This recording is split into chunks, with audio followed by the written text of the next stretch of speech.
Kai kiel ting ahahsai Pakai nang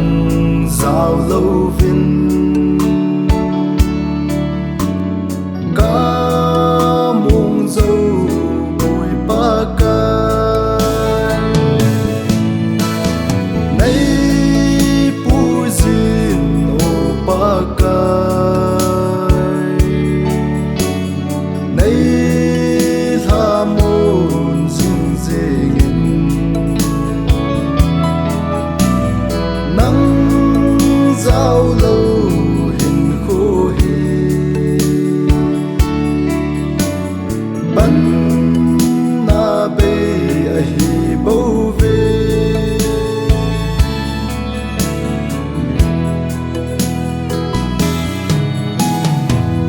Hinkho chom cha sung hin Nangma na tong dingin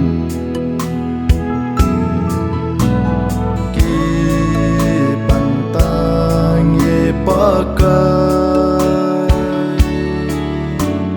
Nei suhat jengin Nei puijin o Pakai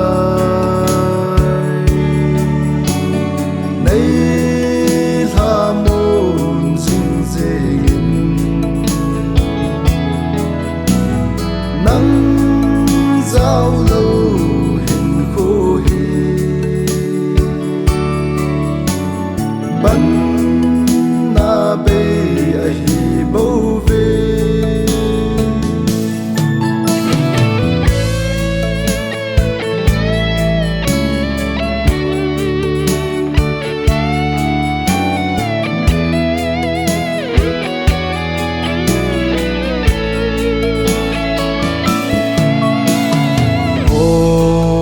Pakai kahung'e